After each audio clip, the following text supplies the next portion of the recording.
அழுவுறதா சிரிக்கிறதானே தெரியல. இவ்வளவுதான் நம்ம படிச்சு உலக அறிவுன்னு நினைச்சாலும் ஒருத்தன் சப்பையா ஆன்லைன்ல ஒரு வாட்ஸ்அப் மெசேஜ்ல 15,000 ரூபாய் என்கிட்ட இருந்து ஆட்டையை போட்டாங்க. இந்த கதையை சொல்றேன் கேளுங்க. உங்களுக்கும் பயனுள்ளதா இருக்கும். உங்க நண்பர்களோட இதை ஷேர் பண்ணுங்க. கோயம்புத்தூர்ல இருந்து எனக்கு தெரிஞ்ச ஒரு பெரிய ஹோட்டல் தொழிலதிபர் அவரு வாட்ஸ்அப்ல இருந்து எனக்கு ஒரு மெசேஜ் வருது, ஐ நீட் அ ஹெல்ப் அப்படின்னு. நான் வண்டி ஓட்டிட்டு இருந்தேன்.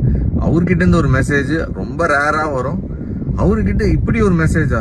நான் உடனே சார் என்ன சொல்லுங்க அப்படின்னு, ஒரு 15,000 ரூபாய் எனக்கு உடனே அனுப்பு அப்படின்னு ஒரு அடுத்த மெசேஜ். நான் ஓகே சார் நம்பரு அப்படின்ற ஒரு நம்பர் ஒன்று அனுப்பியிருந்தாரு. அந்த நம்பரை நான் செக் கூட பண்ணல.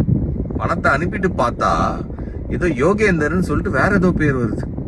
அப்போதான் எனக்கு டவுட் வருது, சாரு நம்பர் இல்லாம வேற ஏதோ நம்பருக்கு அனுப்ப சொல்றாருன்னா ஒருவேளை இது ஸ்கேமா இருக்குமோன்னு நினைக்கிறதுக்குள்ள பணம் போச்சு.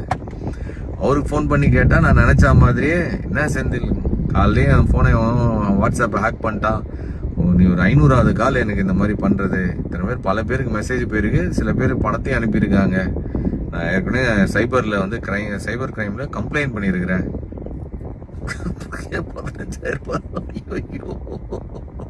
எவனோ ஒருத்தன் குறுகுல பூந்து ஆட்டையை போட்டு போயிட்டானே.